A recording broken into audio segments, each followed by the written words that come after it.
లేత మనస్సులు నాటిక వింటారు.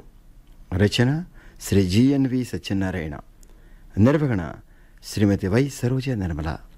వినండి లేత మనస్సులు నాటిక.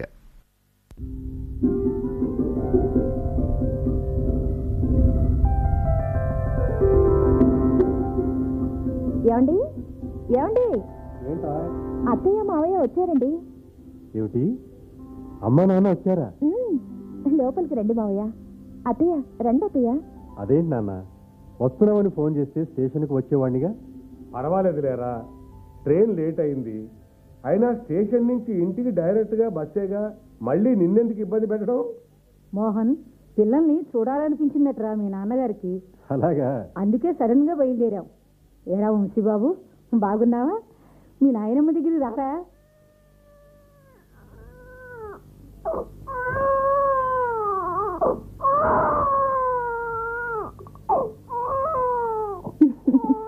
ఇదిగోండి అత్తయ్య, ఈ వంశీ పుట్టడంతో నా క్షణం తీరికలేదు. అన్ని పనులు అలాగే ఉండిపోతున్నాయి. నా చంక దిగడు. ఆయనకేమో ఆఫీస్కి టైం అయిపోతుంది అంటున్నారు. ఒరే కన్నా రారా, నువ్వే మీ అమ్మ చంక దిగడం లేదా, లేక మీ అమ్మే కిందకి దించడం లేదా? శైలు స్కూల్కి వెళ్ళిందా మోహన్? వెళ్ళట్టుంది నాన్న. జయ, ఏంటండి? శైలు స్కూల్కి వెళ్ళింది కదా? అవునండి, బాక్స్ ఇచ్చాను. వెళ్ళేటప్పుడు చెప్పిందో లేదో గుర్తులేదండి. ఈ పనుల్లో పిల్ల స్కూల్కి ఎప్పుడు వెళ్ళిందో కూడా పట్టించుకోలేనంత తీరిక లేదర్రా మీకు ఇద్దరికి. అది కాదమ్మా, దాని ప్రవర్తనలో ఎందుకో మార్పు వస్తోంది. చదివేది 8వ క్లాస్ అయినా ఈ మధ్య మాటలు నేర్చింది. మమ్మల్ని ఎదిరిస్తోంది. తమ్ముడిని కాస్తైనా చేరదీయదు, పైగా కొడుతోంది కూడా. ఒక రకంగా ద్వేషం పెంచుకుంటోంది. ఇంతింత ఫీజులు కట్టి ట్యూషన్స్ పెట్టినా కూడా మార్కులు తక్కువ వస్తున్నాయి. అడిగితే ఏం చెప్పదు. ఏమండి, అవన్నీ ఇప్పుడు ఎందుకండి? అత్తయ్య మావయ్య ఇప్పుడే కదా వచ్చారు. సరేలే జయ, ముందు స్నానాలు టిఫిన్ ఏర్పాటు చూడు. మాకు తొందర ఏమీ లేదు, టాపీగా చేస్తాం గాని ముందు నువ్వు ఆఫీస్కి వెళ్ళి ఏర్పాట్లో ఉండు. టైం అవుతోంది. అలాగేనమ్మా.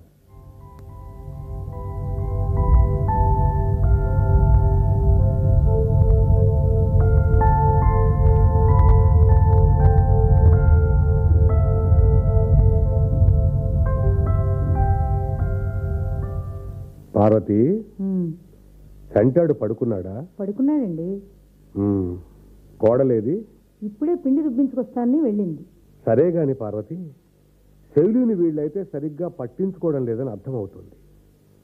దానిది ఎదుగుతున్న మనస్సు. ఈ వయసులో ఆ లేత మనసులో విషబీజాలు మొలకెత్తకూడదు. నిజమేనండి. అది 8వ తరగతి చదువుతున్నా మనకు దాని బాధంతా వెళ్ళగక్కుతూ ఎంత చక్కగా లెటర్ రాసిందండి. పిల్ల మనసులో ఎంత మదన పడుతుంటే ఇక చదువు మీద శ్రద్ధే ఉంటుందండి. అది నిజమే కదా, కానీ తల్లిదండ్రులుగా వీళ్ళు అసలు దాన్ని అర్థం చేసుకుంటున్నారా అని లేదే. పిల్ల స్కూలుకి వెళ్ళిందో లేదో చెప్పలేని బాధ్యతారాహిత్యంగా ఉన్నారు. మనకు సమస్య అసలు కళ్ళెదురుగా కనబడుతుంది. శైలుని మొన్నటి వరకు ఎంతో గారాబం చేసి పెంచారు. తర్వాత లేక లేక వీడు పుట్టడంతో దృష్టి అంతా వీడి మీద మళ్ళింది. ఒక్కసారిగా తల్లిదండ్రుల్లో వచ్చిన మార్పు ఆ చిరుప్రాయపు మనసు ఎలా తట్టుకుంటుంది చెప్పు. అది తల్లిదండ్రులుగా వీళ్ళు అర్థం చేసుకోక ఎంతసేపు చదువు చదువు చదువు అంటే అది ఏం చదువుతుంది? అందుకే శైలు స్కూల్ నుండి వచ్చాక సాయంత్రం అలా పార్కుకు తీసుకువెళ్ళి మాట్లాడండి. దాని మనసులో ఎంత బాధ పెళ్ళుబుకుతోందో. ఆ బాధను పంచుకునే వాళ్ళు ఎవ్వరూ దానికి కనపడలేదు. సున్నితమైన దాని మనసుకు సరైన ఓదార్పు అవసరం అండి. అవును పార్వతి, ఆ లేత మనసుకు నమ్మకం ఎలా కలిగించాలా అన్నదే నా తాపత్రయం కూడా.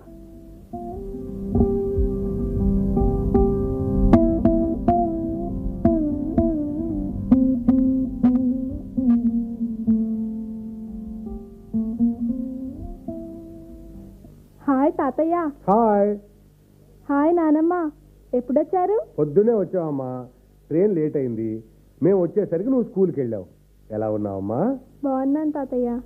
తాతయ్య, లెటర్ రాసి మిమ్మల్ని బాధ పెట్టాను కదా? అరే ఏంటమ్మా ఇది, కళ్ళల్లో నీళ్ళ? చచ్చా తుడుచుకో. అదేం లేదమ్మా, మేము వచ్చాం కదా, ఇంకా నీకు బాధ దేనికి? తాతయ్య, ఇప్పుడు నాకు ఎంత సంతోషంగా ఉందో చెప్పలేకపోతున్నా. వెరీ గుడ్ వెరీ గుడ్, అలా ఉండాలి. చూడు, ఆ బ్యాగ్ ఇలా ఇవ్వరా. నువ్వు కాస్త రిఫ్రెష్ అవ్వు. తర్వాత మీ నాన్నమ్మ నీ కోసం సున్నుండలు, నువ్వుండలు, జంతికలు తెచ్చిందిరా. అవన్నీ తిన్నాక మనం అలా పార్క్ వెళ్ళొద్దాం, ఓకే? సరే తాతయ్య. ఇంతకు అమ్మేది? మీ అమ్మ బయటికి వెళ్ళింది, వచ్చేస్తుందిలే అమ్మా. అదిగో అమ్మ. అమ్మా, నేను తాతయ్య అలా పార్క్ వెళ్ళొస్తాం. అలాగే వెళ్ళిరండి. తొందరగా వచ్చేయండి, చదువుకోవాలి మరి.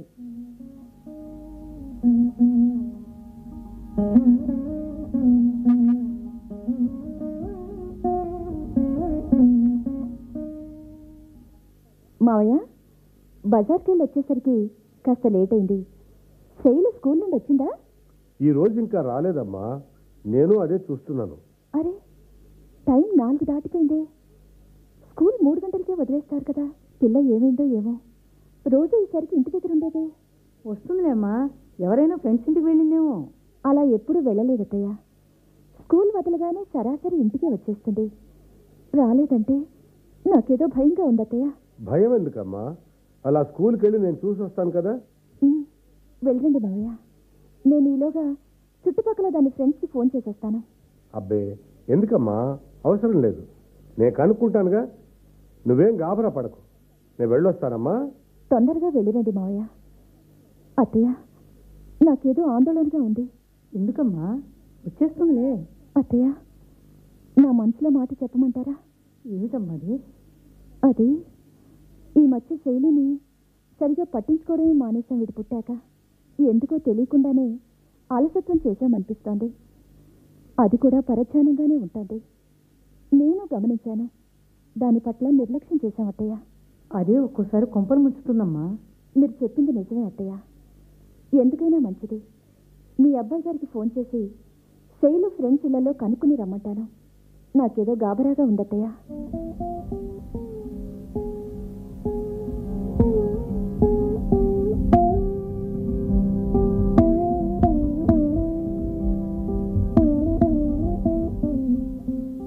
మామయ్య వచ్చారా? స్కూల్లో కనుక్కున్నారా శైలు ఏమైందో? స్కూల్లో ఎవ్వరూ లేరమ్మా. స్కూల్ వదలగానే టెన్షన్గా ఇంటికి వచ్చే పిల్ల ఇంకా రాలేదంటే నాకేదో భయంగా ఉంది మావయ్య. జయ, జయ, శైలు వచ్చిందా? ఏమండి, రండి, మీకోసమే చూస్తున్నాం. శైలు ఏమైందో తెలియటం లేదండి. అవును, దాని ఫ్రెండ్స్ ఇళ్లలో కనుక్కోమన్నాను. వెళ్ళే వస్తున్నారా? 2-3 ఇళ్లకు వెళ్ళాను. రోజులానే మన ఇంటి వైపుగానే వచ్చిందట. అంతకు మించి తెలియదన్నారు. అదీ కాక ఈ మధ్య ఎందుకో మూడిగా ఉంటుందట. దాని ఫ్రెండ్స్ కూడా చెప్తున్నారు. నిజమేనండి, ఇందాకే అనుకున్నాం. చూస్తూ చూస్తూనే సరిగా పట్టించుకోకుండా దాని పట్ల అలక్ష్యం ఇద్దరం చేసామనిపిస్తోంది. నాన్న, స్కూల్లో ఎంక్వైరీ చేశారా? చేశానురా, ఎవరూ లేరు. వాచ్మెన్ చూసి చెప్పాడు. అమ్మా, ఈ మధ్య రొటీన్లో పడి అస్సలు దాని విషయాలే చూడటం లేదు. అదే కారణమా? నాన్న, నాకదంటే ప్రాణం నాన్న. మొన్న మార్కులు బాగా రాలేదని తిట్టాను. ఏదైనా అఘాయిత్యం? ఏమండి, అదే జరిగితే నేను బ్రతకనండి. నాకు నా శైలు కావాలండి. అత్తయ్య, శైలు అత్తయ్య. నాన్న, టైం 6:30 అయింది. నా మనసేదో కీడు శంకిస్తోంది. చీకటి కూడా పడుతోంది. శైలుకి ఏమన్నా అయితే నేను భరించలేనమ్మా. ఒరే మోహన్, ఏమిటిరా చిన్నపిల్లాడిలా? శైలుకి ఏమి కాదు, గాబరా పడక నాయనా. నాన్న, నాకేదో భయంగా ఉంది. పోలీస్ కంప్లైంట్ ఇద్దామా? తాతయ్య, తాతయ్య, అమ్మా నాన్న లేడు, చూడలేకపోతున్నాను తాతయ్య. నా మీద వాళ్ళకి ప్రేమ ఉంది తాతయ్య, నేను ఒప్పుకుంటున్నా. నాన్న, అక్కడి నుండి వినిపిస్తున్న మాటలు అవి అవి శైలు మాటలు కదూ? అవును, అవును, నిజంగా అవి శైలు మాటలే, శైలు మాటలే. అవునండి, అవి మన శైలు మాటల్లానే ఉన్నాయి. ఎవరూ గాభరా పడక్కర్లేదు, అవి శైలు మాటలే. అదిగో ఆ పైన ఖాళీగా ఉన్న టీవీ అట్టపెట్ట వెనకాల స్కూల్ నుండి శైలు రాగానే దాన్ని అక్కడ దాచారు. మీరందరూ ఇలా రండి. ఏమిటి అన్నా, మీరు మీరు శైలును దాచారా? అమ్మా శైలు. అమ్మా శైలు, రారా. సారీ అమ్మా, సారీ నాన్న, మిమ్మల్ని బాగా బాధ పెట్టాను కదా, సారీ. ఏం లేదురా. శైలు, ఎంత తల్లడిల్లిపోయాం. ఇలా రా తల్లి. ఇదంతా ఎందుకు చేసావో తెలుసా? దానికి కారణం మీరే. మేమా? లేవా? అమ్మా శైలు, నువ్వు నీ రూమ్లోకి వెళ్ళి చదువుకోరా. అలాగే తాతయ్య. దీనికంతటికీ కారణం మీరే. నేను ఇలా ఎందుకు చేశానో చెప్పే ముందు నిన్న శైలు నేను పార్కుకి వెళ్ళాం.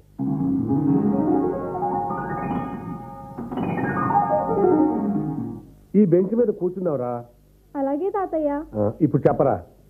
తాతయ్య, మీకు లెటర్ రాసి బాధ పెట్టాను కదా. అబ్బే అదేం లేదమ్మా. తాతయ్య, తమ్ముడు ఎందుకు పుట్టాడు తాతయ్య? వాడు పుట్టకపోతే అమ్మా నాన్నలు నన్ను ఖచ్చితంగా బాగా చూసుకునేవారు. తప్పమ్మా, నువ్వు ఇంకా చిన్నపిల్లవు, ఆ విధంగా ఆలోచించకూడదమ్మా. మరే విధంగా ఆలోచించాలి తాతయ్య?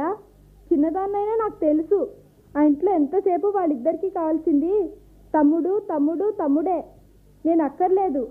అందుకే ఆ తమ్ముడు అంటే నాకు అసహ్యం. వాడు పుట్టాకే. శైలు, నీ మనసు ఎంత గాయపడిందో నేను అర్థం చేసుకోగలనురా. కానీ ఆ తమ్ముడు ఎవరు? మన తమ్ముడేగా. ఆ కోణ నుంచి చూడు, వాళ్ళు ఉంది కూడా నీ రక్తమే కదరా. ఉంటే ఉన్నియండి తాతయ్య. వాడు పుట్టాక అమ్మగాని నాన్నగాని నన్ను అసలు దగ్గరికి తీసుకున్నారా? నేను దేంతోనన్నా ఆడుకుంటే చాలు, అది వాడికి కావాలంటే ఇవ్వాల్సిందే. ఎంతసేపు వాడి గురించే వాళ్ళ ఆరాటం. అసలు నేను దాన్ని ఉన్నానని మర్చిపోయారు. వింటున్నారా తాతయ్య? చెప్పమ్మా, చెప్పు.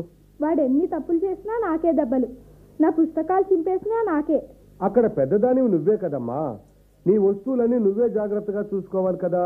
చూడబోతే మీరు తమ్ముడినే సపోర్ట్ చేస్తున్నారా అమ్మా నాన్నల్లాగా? అబ్బే అది కాదమ్మా. ఇక నేను ఖాళీగా కనపడితే చాలు ఎప్పుడూ చదువు చదువు చదువు. సరే, నేను చదివేవి చూస్తారా అంటే తీరిక లేదంటారు. తమ్ముడితో గంటలు గంటలు ఆడతారు, టీవీ చూడనివ్వరు. అసలు నేనంటే ప్రేమే లేదు. చూడు శైలు, నీ మనసులో ఎంత బాధ పెట్టుకున్నావో నేను అర్థం చేసుకోగలమ్మా. ఇది వరకు మీ అమ్మా నాన్నలకు నువ్వు ఒక్కదానివే. నిన్ను ఎంత ప్రేమగా చూసుకునేవారో నాకు తెలుసు, నీకు తెలుసు కదా. తమ్ముడు పుట్టగానే కొంత ధ్యాస అటు మళ్ళింది. వాడికి కూడా మన ప్రేమ పంచాలి కదా. మీ నాన్న ఆఫీసులో ఎన్నో పనులతో సతమతమై ఇంటికి వస్తారు. ఇక తమ్ముడిని కూడా చూసుకోవడంతో మీ అమ్మకి ఇంట్లో పని ఎక్కువ అవుతుంది. ఇక చదువు అంటావా, నువ్వు ఇవన్నీ ఆలోచించి చదువు కూడా పాడు చేసుకున్నావు. మార్కులు తక్కువ వచ్చేసరికి వాళ్ళకి నీ చదువు తప్పితే నీలోని సంఘర్షణ గురించి తెలియక పదే పదే చదువు చదువు అంటున్నారు. ఇది మన కుటుంబం, మనం అందరం ఒక్కటి. మనం ఒకరి పట్ల ఒకరు ప్రేమ కలిగి ఉండాలనే భావన బలపడాలి. మరి వాళ్ళలో ఇది లేదు తాతయ్య. ఒకప్పుడు ఉండేదేమో కానీ ఇప్పుడైతే అస్సలు లేదని చెప్పగలను. అయ్యయ్యో, అదిగో మళ్ళీ నువ్వు అలాగే ఆలోచిస్తున్నావు. అది కాదు తాతయ్య, మా అమ్మా నాన్నలకు నేనంటే ఇంకా ప్రేమేనని నాకు నిరూపించండి చాలు. అప్పుడు ఈ ఆలోచనలన్నీ మానుకొని బాగా చదువుకోవడానికి ప్రయత్నిస్తాను. That's good. నువ్వే చూస్తావు కదా, ఈ సంగతి నీకు తెలియజెప్తాను. అప్పుడు నువ్వు అన్నట్లు ఈ ఆలోచనలన్నీ మానుకుని మంచి మనసుతో బాగా చదువుకోవాలి. ప్రామిసా మరి? ప్రామిస్ తాతయ్య.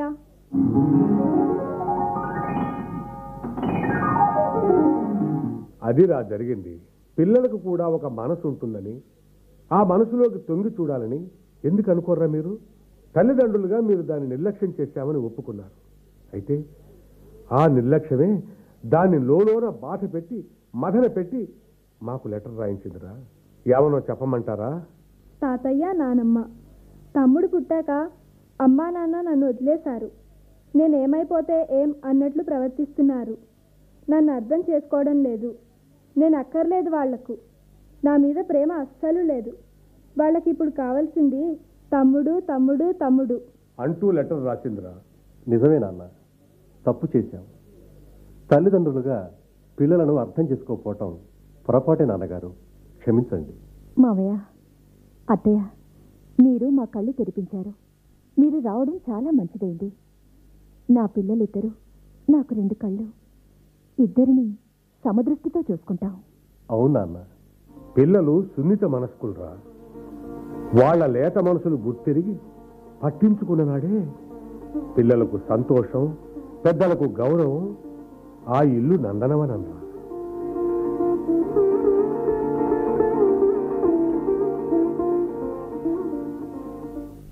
మీరింతవరకు లేత మనస్సులు నాటికి విన్నారు.